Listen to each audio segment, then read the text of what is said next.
Kami mengimani, meyakini Engkau Allah kami yang senantiasa tidak pernah terlambat di dalam menolong kami, menyembuhkan kami, memulihkan kami.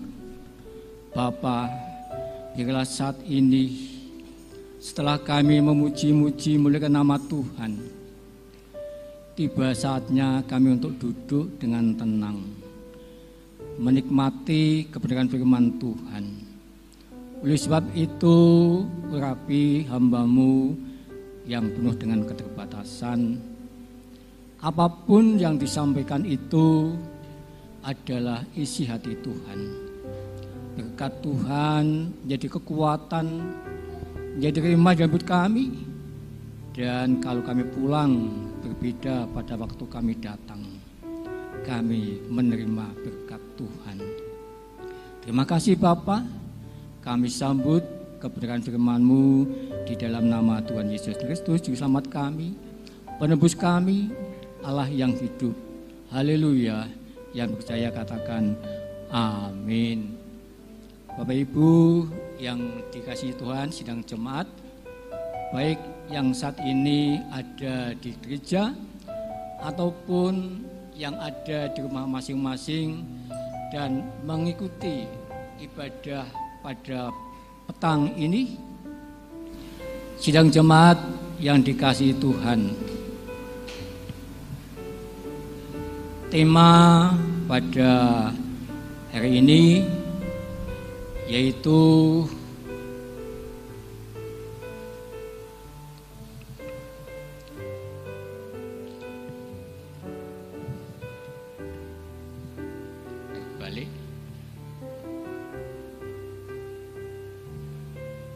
tema pada hari ini dalam firman Tuhan yaitu jangan mudah teralihkan, fokuskan hidup pada Yesus. Sidang jemaat, kita semuanya sebagai anak-anak Tuhan, semua umat manusia pasti hidup ini menginginkan hidup yang sukses dan bahagia.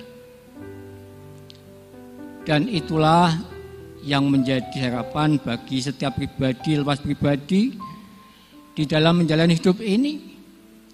Sukses dalam bidang pekerjaan, bidang pendidikan, ataupun dalam dunia usaha. Semua itu harus diawali dengan niat, tekad, dan semangat. Dan tentu semua itu fokus dan bersandar kepada Tuhan, mengandalkan Tuhan. Malam ini kita belajar tentang firman Tuhan bahwa bagaimana kita menyimak akan 10 gadis, 5 gadis yang bijaksana dan 5 gadis yang bodoh. Mari kita akan sama-sama membaca firman Tuhan, yaitu Matius 25 ayat 1 sampai dengan ayat yang ke-13. Saya membaca ayat ganjil, Bapak Ibu sidang jemaat membaca ayat genap. Nanti ayat yang ke-13 kita akan sama-sama membacanya. Gadis-gadis yang bijaksana dan gadis-gadis yang bodoh. Pada waktu itu hal kerajaan surga seumpama 10 gadis yang mengambil pelitanya dan pergi menyongsong mempelai laki-laki.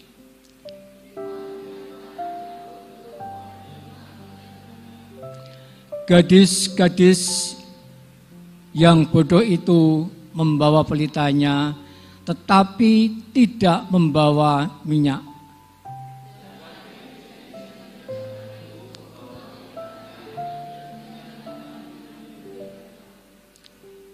Tetapi karena mempelai itu lama tidak datang juga, mengantuklah mereka semua lalu tertidur.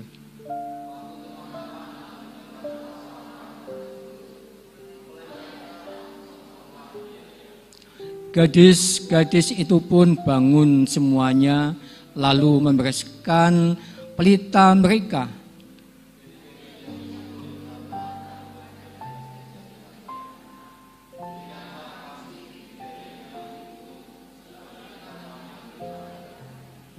Tetapi jawab gadis-gadis yang bijaksana itu, "Tidak, nanti tidak cukup untuk kami dan untuk kamu.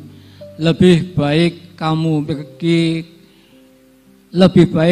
pergi kepada penjual minyak dan beli di situ."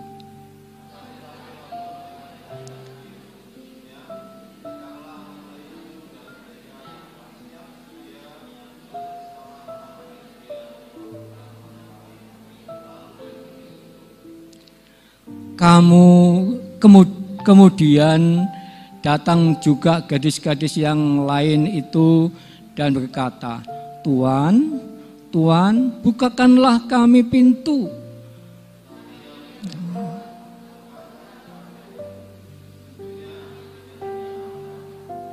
Karena itu berjaga-jagalah, sebab kamu tidak tahu akan hari maupun akan saatnya. Terima kasih. Sidang jemaat yang dikasihi Tuhan. Di dalam pembacaan firman Tuhan ini ada 3 hal yang perlu kita simak, kita perhatikan. Yang pertama adalah kisah gadis yang bijaksana. Di dalam ayat ini, gadis yang bijaksana, Matius 25 ayat 14 dikatakan, sedangkan gadis-gadis yang bijaksana itu membawa pelitanya dan juga minyak dalam buli-buli mereka. Bapak Ibu yang dikasihi, bijaksana itu ada kaitannya dengan akal budi. Akal budi ada berkaitan dengan hikmat. Hikmat juga ada kaitannya dengan takut akan Tuhan atau rendah hati. Gadis-gadis yang bijaksana, dia punya akal budi. Dia berpikir bahwa kalau membawa pelita mesti dilengkapi dengan minyak. Gadis-gadis yang bijaksana ini punya pemikiran untuk ke depan. Dia mempunyai pemikiran bahwa kehidupan kalau membawa kalau membawa pelita tanpa pakai minyak berarti sia-sia. Tetapi dia membawa pelita disertai dengan minyak. Artinya, sidang jemaat yang dikasihi Tuhan, kalau gadis-gadis yang bijaksana itu artinya dia memanfaatkan waktu yang ada. Dia berinovasi, kreatif. Kalau bahasa Jawa itu regel, di bahasa Sleman demikian. Nah, ini gadis-gadis yang saat ini ada. Hendaklah engkau menjadi gadis-gadis yang regel, inovatif, kreatif, supaya nanti suamimu, kalau engkau sudah menikah, suamimu tidak akan kekurangan keuntungan, dan itu juga dapat membantu yaitu keharmonisan rumah tangga. Suamimu kelak akan sangat mengasihi dan percaya. Dan setiap kebutuhan hidup pun pasti dicukupkan. Karena apa? Di situ sesuai dengan ikat janji antara suami istri, saling membantu, saling tolong menolong, saling mengasihi. Nah, dalam kata kasih itu suami istri tetap ada satu kerjasama yang indah. Kelak kalau siapapun yang sudah menjadi seorang ibu, kalau berigel, ya itu suaminya tidak akan kekurangan keuntungan. Oleh sebab menempatkan atau memanfaatkan waktu yang ada untuk berinovasi, dan gadis yang bijaksana itu berjaga-jaga supaya pelita yang dibawanya itu tidak padam. Dalam Lukas 12 ayat 35 dikatakan, hendaklah pinggangmu tetap berikat dan pelitamu tetap menyala. Gadis yang bijaksana tetap menjaga supaya pelita itu tetap menyala. Karena dalam Mazmur 119 ayat 98 katakan, perintahmu membuat aku lebih bijaksana daripada musuh-musuhku. Ayat yang 105 dikatakan, firman-Mu itu pelita bagi kakiku dan terang bagi jalanku. Nah, sidang jemaat yang dikasihi Tuhan, firman adalah merupakan pelita. Oleh sebab itu firman itu tetap menyala dalam kehidupan kita masing-masing sebagai anak-anak Tuhan. Jangan sampai padam. Jangan sampai kita kehilangan iman. Tetapi iman itu, firman Tuhan itu tetap menyala di dalam setiap kehidupan kita, langkah hidup kita. Kita senantiasa merasakan bahwa sinar terang Allah itu menyinari setiap langkah-langkah hidup kita. Bahkan Allah pasti menyertai kita. Oleh sebab itu, tetaplah berjaga-jaga. Pinggang kita terikat. Artinya kita selalu waspada, berjaga-jaga, siap sedia. Pada waktu pengantin datang itu, kita sudah siap. Lampu tetap menyala, sehingga kita bisa ikut di dalam perjamuan pengantin. Nah, ini yang ke-1. Yang kedua, kisah gadis yang bodoh.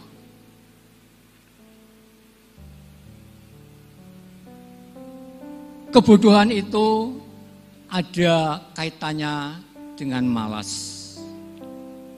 Malas ada bersinggungan dengan yang namanya bebal. Dan bebal itu juga ada bersinggungan dengan yang namanya fasik. Matius 25 ayat 3 dikatakan bahwa gadis-gadis yang bodoh itu membawa pelitanya tetapi tidak membawa minyak. Nah, ini bedanya. Kalau gadis yang bijaksana, dia membawa pelita juga membawa minyak. Tetapi gadis yang bodoh, dia membawa pelita tapi tidak membawa minyak. Artinya gadis-gadis yang bodoh ini mengabaikan firman Tuhan. Ia malas. Oleh sebab itu, Bapak Ibu sidang jemaat yang dikasihi Tuhan, bagi kita anak-anak Tuhan, dalam waktu kita beribadah, tubuh kita ada di gereja, tapi kadang-kadang pikiran kita ada di luar sana. Kita tidak fokus beribadah, mengabaikan firman Tuhan. Karena itu, mengabaikan itu sama ada kaitannya dengan malas. Sedangkan orang yang malas tidak akan dapat menangkap buruannya. Tetapi orang rajin akan memperoleh harta yang berharga. Orang yang malas tidak akan dapat mendapatkan apa yang diinginkan. Tetapi bagi orang rajin pasti mendapatkan harta, memperoleh apa yang diinginkan, dan Tuhan memberkati. Oleh sebab itu, janganlah kita menjadi anak-anak Tuhan yang malas, tetapi giat dan semangat di dalam ibadah. Walaupun saat-saat ini negara kita dengan adanya pandemi virus corona ini, seolah kita dibatasi, segala sesuatunya dibatasi, tetapi kita punya semangat dalam ibadah, semangat dalam pelayanan, dan selamat dalam usaha. Dan kita semuanya percaya Tuhan melindungi di dalam setiap kegiatan kita. Dan oleh karena kemalasan, gadis yang bodoh itu kehilangan kesempatan untuk bisa masuk mengikuti perjamuan pengantin. Terbukti dia datang, ia mengetuk-ngetuk pintu, tetapi tidak dibukakan. Bahkan ada jawaban, aku tidak kenal engkau.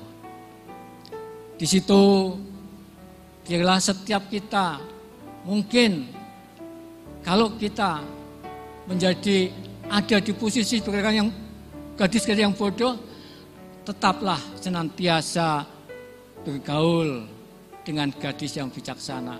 Sebab gadis yang bijaksana mengatakan, tidak, nanti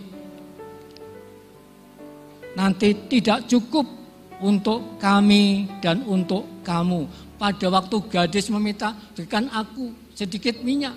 Tapi jawaban gadis yang bijaksana katakan, tidak, nanti tidak cukup untuk kami dan untuk kamu. Artinya yang bijaksana ini pun ada kebersamaan.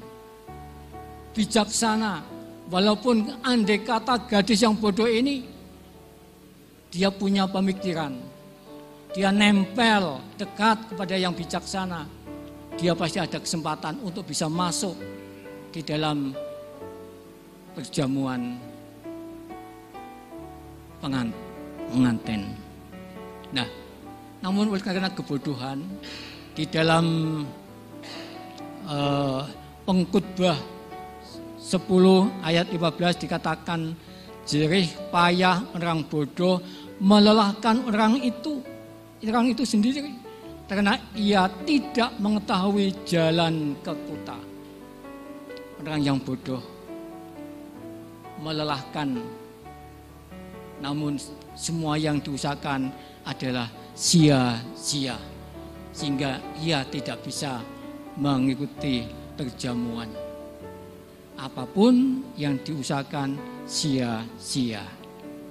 Nah, sekarang sidang jemaat yang dikasih Tuhan, untuk kunci hidup sukses, kita baca di dalam Mazmur 111 ayat 5 dikatakan, Mazmur 111 ayat 5 dikatakan, diberikannya rezeki kepada orang-orang yang takut akan Dia. Ia ingat untuk selama-lamanya akan perjanjiannya. Nah, untuk hidup sukses kuncinya adalah takut akan Tuhan. Takut akan Tuhan itu tentu kita hidup mengandalkan kepada Tuhan. Untuk bisa hidup sukses, kita senantiasa memiliki niat, tekad, dan semangat. Tentunya juga kejujuran. Punya niat untuk berusaha. Punya niat untuk bisa dalam melakukan tugas pekerjaan itu baik. Untuk yang kuliah punya niat untuk bisa cepat lulus, dan itu semuanya dilandasi dengan semangat tetap belajar. Demikian juga yang usaha punya niat, tekad, dan semangat, dan kejujuran. Sebab firman Allah dikatakan bahwa berkat rezeki itu disediakan bagi pribadi yang takut akan Tuhan. Dan takut akan Tuhan berarti juga ada kejujuran, ada ketaatan, ada kesetiaan, loyal. Oleh sebab itu, sebagai anak-anak Tuhan, biarlah untuk bisa mencapai apapun yang kita tuju, kita harus fokus kepada tujuan. Kita fokus kepada tujuan. Jangan sampai kita terlena atau terganggu oleh hal-hal keduniaan. Oleh sebab itu, sebagai kesimpulan pada malam ini, firman Allah dikatakan, yang pertama, punya iman Kristen yang teosentris, tetapi tetap tidak fanatik. Efesus 4 ayat 15 dikatakan, tetapi dengan teguh berpegang kepada kebenaran, di dalam kasih kita bertumbuh di dalam segala hal ke arah Dia, Kristus yang adalah kepala. Yang pertama, biarlah kita punya iman Kristen yang teosentris, tetapi tidak fanatik. Karena itu, kita tetap berpegang teguh di dalam kebenaran, dan kita tetap di dalam kasih. Kita bertumbuh di dalam segala hal ke arah Dia yang adalah kepala. Apapun yang kita usahakan dalam kehidupan ini, biarlah tetap terarah kepada Dia. Dia yang adalah kepala, Dia yang adalah imam agung, imam besar kita, dan kita fokus kepada Dia, tidak teralihkan. Demikian juga di dalam kehidupan kita, hendaklah kita memiliki jiwa Kristiani yang militan dan tangguh, tetapi tidak angkuh. Di dalam Kolose 1 ayat 23 dikatakan, sebab itu kamu harus bertekun di dalam iman, tetap teguh dan tidak berguncang, dan jangan mau digeser dari pengharapan Injil. Kita tetap teguh, tidak bisa diguncangkan oleh apapun. Bahkan kadang-kadang kita diiming-imingi jabatan yang enak, tetapi meninggalkan iman. Jangan mau iman kita digeser oleh hal-hal yang menyesatkan, tetapi kita tetap berpegang teguh pada pengharapan Injil yang menyelamatkan kita. Oleh sebab itu, inilah kunci kehidupan kita di dalam mengiring kepada Tuhan untuk sampai tempat tujuan. Kita tetap berpegang teguh dalam pengharapan kita di dalam Injil. Tadi dikatakan bahwa Dia adalah kepala. Dia adalah Imam Agung kita. Nah, oleh sebab itu sebagai ayat penutup Amsal 16 ayat 22.